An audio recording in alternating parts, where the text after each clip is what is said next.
Tikman natin mga guys yung luto ko.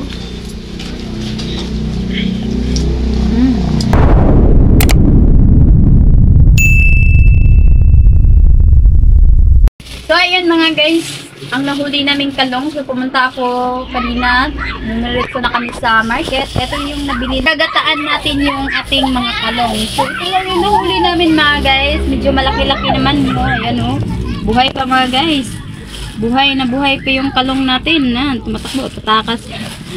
So ayan, ito lang naman yung nahuli natin mga kalong. So gagataan natin to mga guys. At ito yung mga ingredients niya mga guys.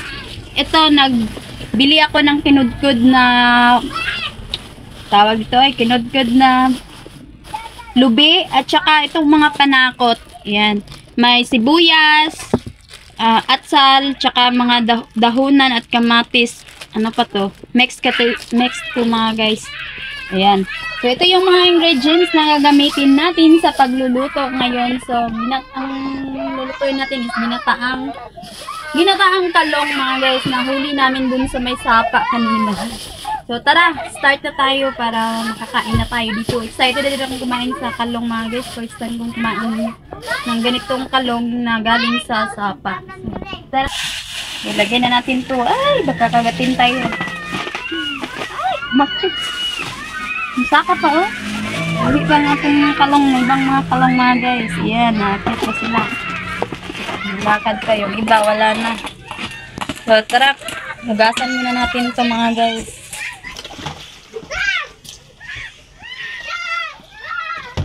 Hugasan. Hindi ko kamayin mga guys kasi nahin natin itong ano. So ito yung mga mga guys, nabakal lang. Nabuwi pa dyan mga guys ko.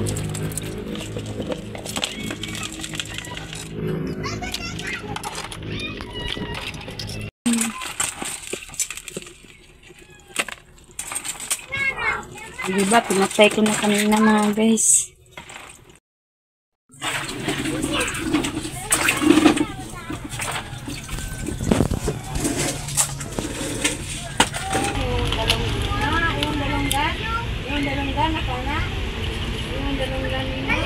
So, bago natin anuhin mga guys, pakuluan ng tubig.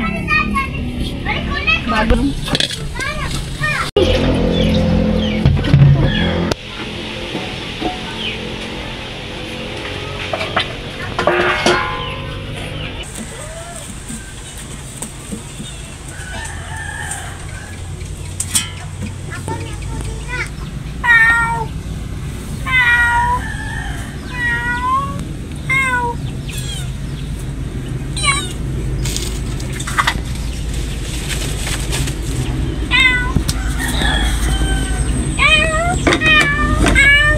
So, ayan mga guys, nakahanda na yung ating mga panakot, ang mga ingredients mga guys.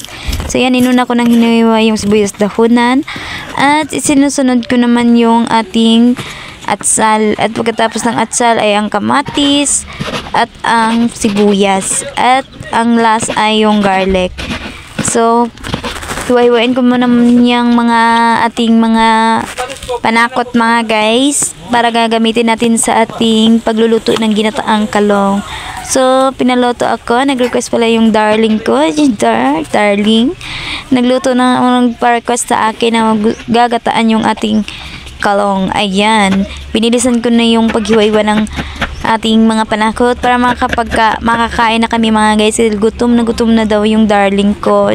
Asan na all gutom na.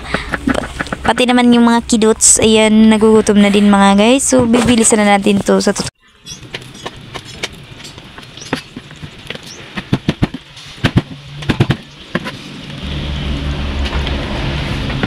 So, ayan, ito na yung ating mga ingredients sa ating hiwa ko na mga guys. Ayan, naka-ready na. So, kumukulo na yung ating tubig na pinakulo. So, ilagay na natin itong ating mga kalong na nahuli.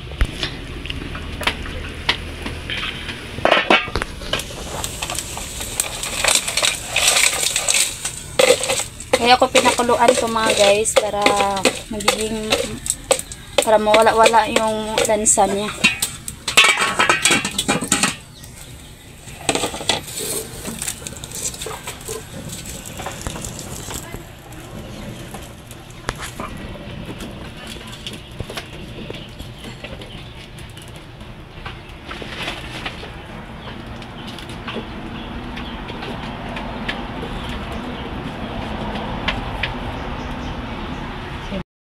So yun mga guys, habang naghihintay tayo dun sa ating kalong na maluto-luto, medyo maluto-luto. So, pupupusan muna natin itong kinudkod na lubi mga guys. Lagyan natin yung tubig.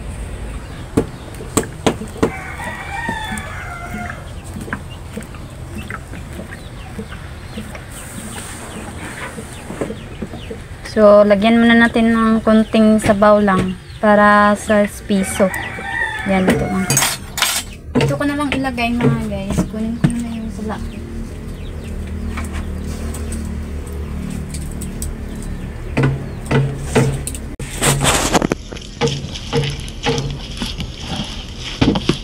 Pag sa last na mga guys. So, sa last na to mga guys. Para magiging creamy yung ating crabs. Kalong. Kalong day mga guys.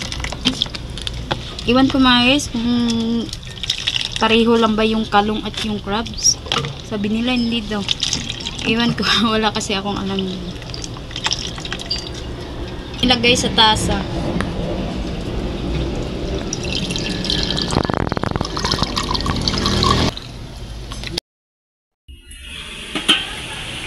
So yan mga guys, lamura na yung ating palong.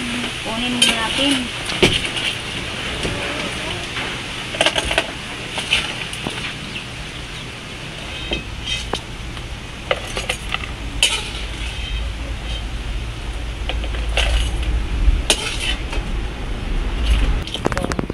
Ito na yung itsura niya mga guys. O, nilaphawan ko. Tapos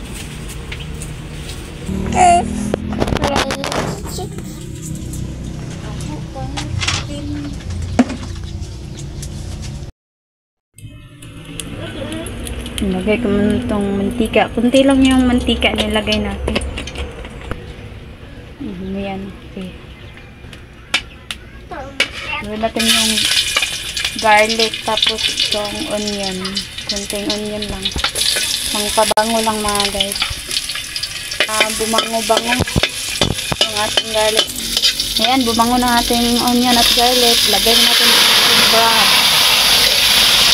Yung kalong. Malito talaga ako mga guys. Kasi parang seryoso yung sila eh. Kumain. Nakalimutan kanina yung flashlight. Dilim kasi dito sa atin mga guys. Antayin natin ng ilang minuto lang. Pan muna natin mga guys. Ilang minuto.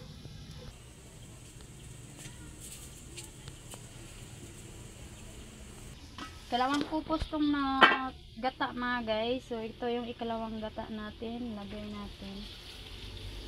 Sa huli na yung una nating gata mga guys. Para magiging sapok ng ating ayan Ayan. Takpan na lang natin ulit. Lagyan na natin ng ano mga guys. Asin at saka bitsin. Ito lang yung pang simpla mga guys. Itong bitsin. Saluin natin.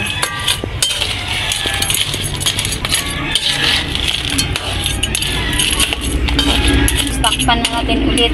Saka na natin lunod yung mga panakot at saka yung last na gata.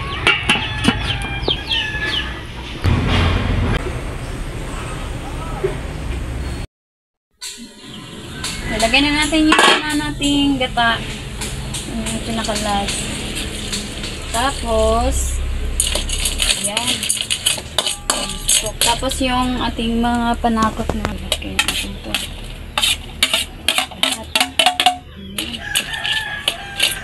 At mag-antay lang tayo ng 1 minuto lang. Ayan.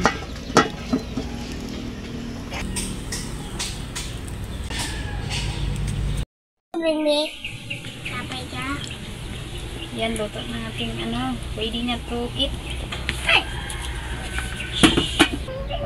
Ito na mga guys, ilagay natin dito.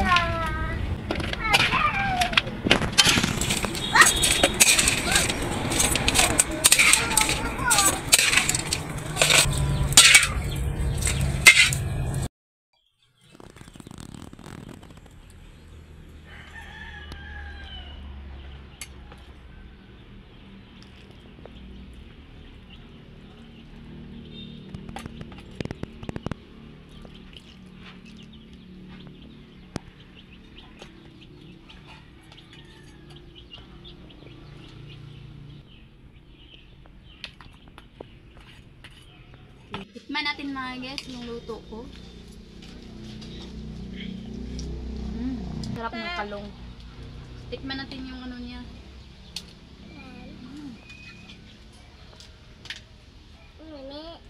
Paano mo ito buksan? Maganda siguro yung kuha tayo ng malaki dito mga guys. Maliit lang yung kanyang ano mga guys. Oh. Mama mo. Mama. Masarap guys yung mga guys. Mama.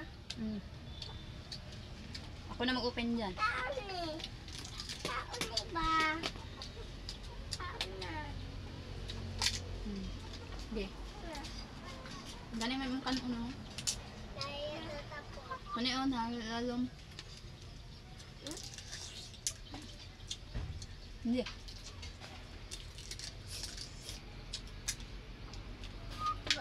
Kaya niyo kang nasa dagat mga guys.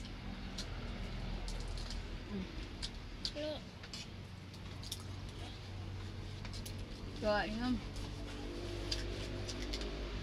Dito lang ang aming vlog for today mga guys. Maraming salamat sa panonood ng aming videos. Maraming salamat sa inyong support. Hanggang sa muli, ingat kayo mga guys and God bless. So, ayun lang. Bye-bye. See you next vlog. Bye-bye.